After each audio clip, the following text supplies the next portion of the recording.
안녕하십니까? 10월 12일 화요일 인도네시아 헤드라인 시작합니다. 첫 번째 소식입니다.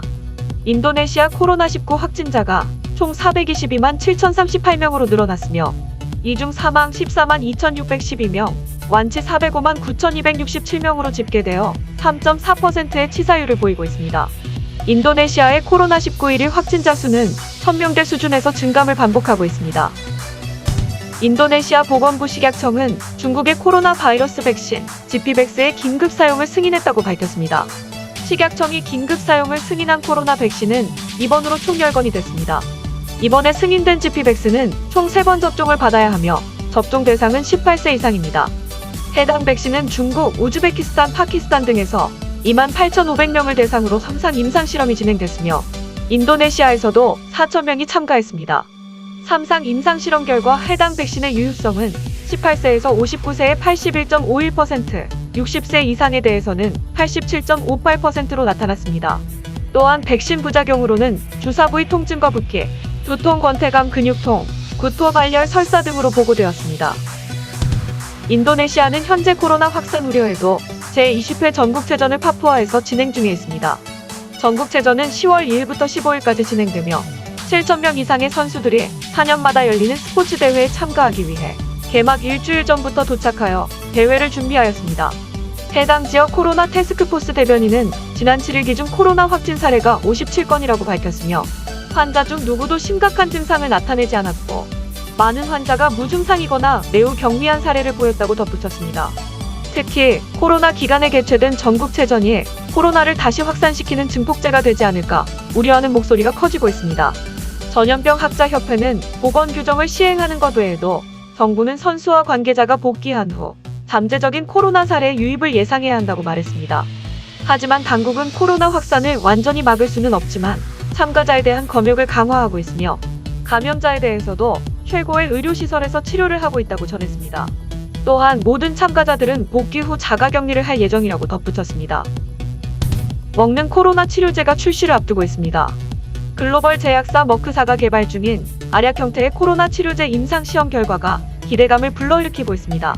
코로나 감염 환자 800여 명을 대상으로 벌인 3상 시험에서 머크사의 알약을 복용한 환자 중 7.3%만이 병원에 입원했으며 사망자는 한 명도 없었습니다.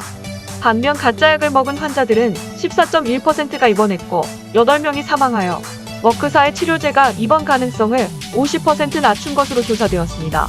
머크사는 코로나19와의 싸움에서 중요한 의약품이 될 수 있을 것이라며 서둘러 치료제의 긴급 사용 승인을 FDA에 신청하겠다고 밝혔습니다. 보건 전문가들은 해당 약이 백신을 대체할 수는 없지만 타미플루 등장으로 신종플루가 관리 가능한 질병이 된 것처럼 게임 체인저가 될 것으로 기대하고 있습니다. 머크사는 올해 말까지 1,000만 회분을 생산하여 국가별 소득 수준에 따라 가격을 차별화해 공급할 계획이며 미국에선 한 병 치료분이 $700로 책정됐습니다. 또한 미국 정부에는 이미 170만 회분을 계약했다고 밝혔는데 다른 나라들과도 공급 계약을 논의 중이라고 설명했습니다. 다음 소식입니다.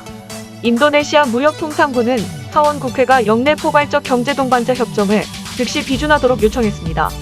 무역부는 이를 통해 세계에서 두 번째로 큰 무역 블록을 빠르게 구축될 수 있다고 강조했습니다. 참고로 해당 협정 참여국가는 2022년 1월 1일에 협정이 발효될 수 있도록 합의를 했으며 무역통상부 차관은 협정의 시행 과정을 원활하게 하려면 입법부의 지원이 필요하다고 말했습니다. 무역통상부 차관은 해당 협정의 무역 잠재력은 세계 무역 규모의 27.4%에 해당하고 세계 GDP의 30.2%, 외국인 직접 투자의 29.8%를 차지하며 시장 규모 측면에서 해당 협정은 22억 명 또는 세계 인구의 29.6%에 도달한다고 말했습니다. 이와 같은 맥락으로 인도네시아 하원 의원은 해당 협정과 같은 무역 협정은 코로나 사태 속에서 경제를 개선하기 위한 전략적 단계로 간주되기 때문에 해당 협정이 즉시 비준되기를 바란다고 말하기도 했습니다. 여러 정황상 인도네시아는 영내 포괄적 경제동반자 협정 비준이 올해 말까지 가능할 것으로 보입니다. 다음 소식입니다.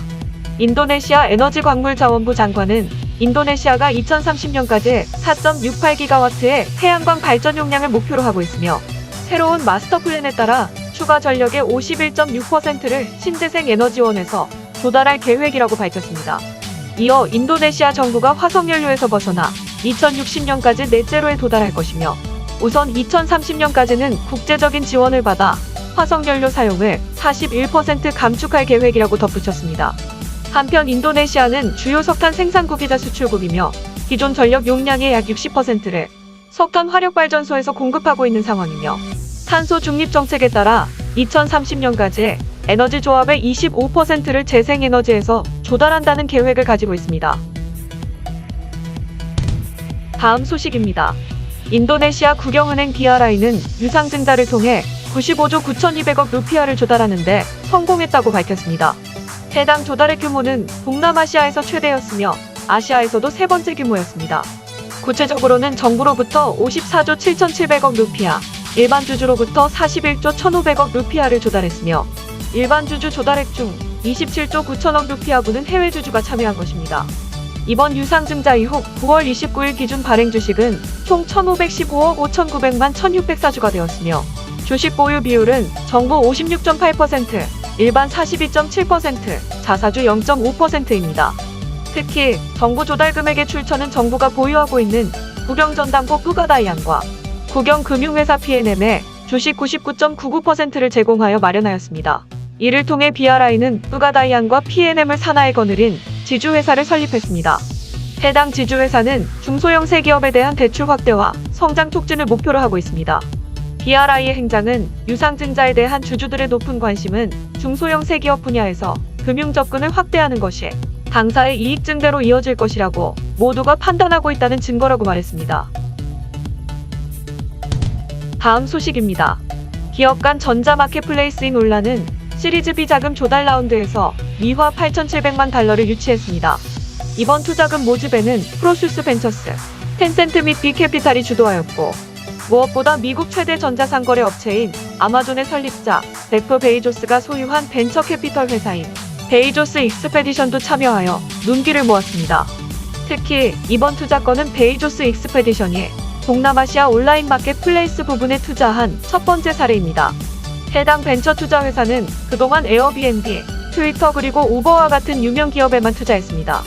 한편 올라는 인도네시아 전역에 퍼져 있는 수백만 개의 작은 가게 와룸에 집중하여 기존의 B2B 밸류체인을 혁신하고 디지털화하는 스타트업 업체입니다. 해당 업체는 낮은 자본력과 적은 마진율로 제품 수급에 어려움을 겪고 있는 와룸을 위하여 최소 구매 수량이 없는 제품 판매, 부기 및 포스 시스템 등을 서비스하여 약 7만 개의 와룸을 자신의 생태계에 연결하는 데 성공하였습니다.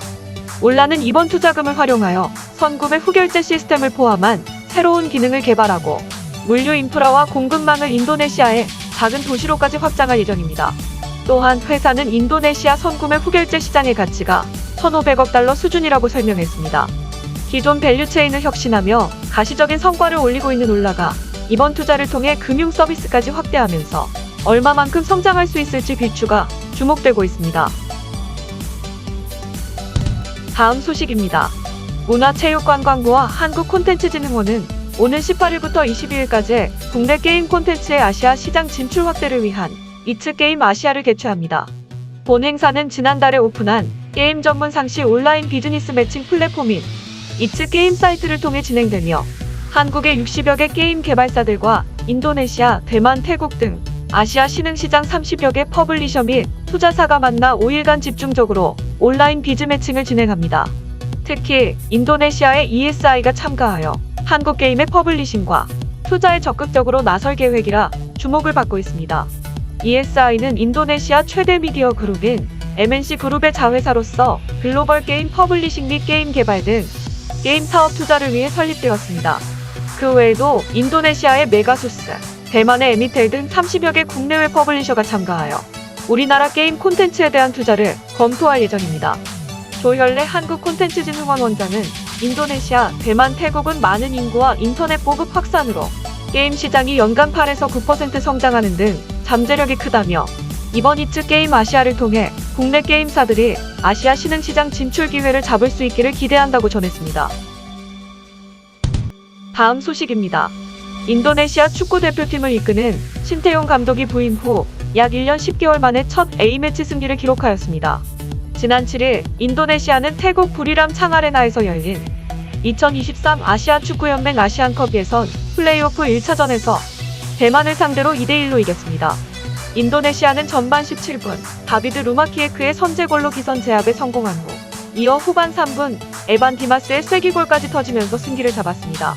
비록 후반 43분에 실점을 내줬지만 더 이상 점수를 내주지 않고 승리로 경기를 마무리했습니다. 이로써 인도네시아는 오는 11일 대만과 2차전을 통해 아시안컵 3차 예선에 오를 수 있는 유리한 고지를 확보하였으며 해당 경기에서 비기기만 해도 아시안컵 예선에 진출할 수 있습니다.